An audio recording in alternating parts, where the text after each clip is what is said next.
আফ্রিদির জন্য দোয়া করেন। সবাই অনেক টেনশন করতেছেন দেখে আমি যাওয়ার আগে আমি 10 মিনিট চেয়ে নিয়েছেন, বলছি একটু লাইভ করে যাই। এবার জেল থেকে চিকিৎসার জন্য সাময়িক জামিন পেয়েছেন কন্টেন্ট ক্রিয়েটর তৌহিদ আফ্রিদি। হুইল চেয়ারে চলাফেরা করতে হচ্ছে আফ্রিদিকে। আফ্রিদির জন্য দোয়া চেয়েছেন তার মা আশফিয়া উদ্দিন। ভিউয়ার্স, পুরো ভিডিওটি দেখে অবশ্যই আপনার মতামতটি জানিয়ে দিন। ক্ষমতা কখনোই চিরস্থায়ী হয় না। একটা সময় আফ্রিদির জীবন ছিল আলো ঝলমলে। সেই আফ্রিদি এখন জেল হাজতে অন্ধকারের দিন কাটাচ্ছে। কিছুদিন আগে খবর ছড়ায় হাজতখানায় আফ্রিদি অনেক কষ্টে দিন পার করছেন, কিন্তু 5 ওয়াক্ত নামাজ পড়ছেন। তার মুখে বড় বড় দাড়ি গোঁফের ছবি ভাইরাল হয় সে সময়। তবে এবার এলো বড় দুঃসংবাদ। আফ্রিদি জেল হাজতে থাকতে থাকতে গুরুতর অসুস্থ হয়ে পড়েছেন। এখন হাঁটতে পারছেন না আফ্রিদি। আফ্রিদির জরুরি চিকিৎসার প্রয়োজন।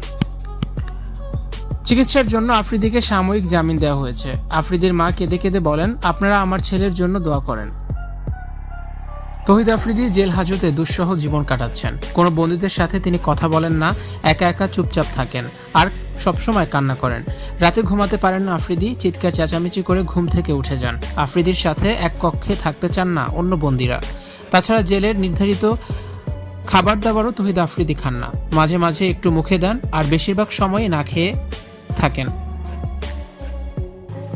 সব মিলিয়ে তৌহিদ আফ্রিদি অনেক কষ্টে দিন পার করছেন।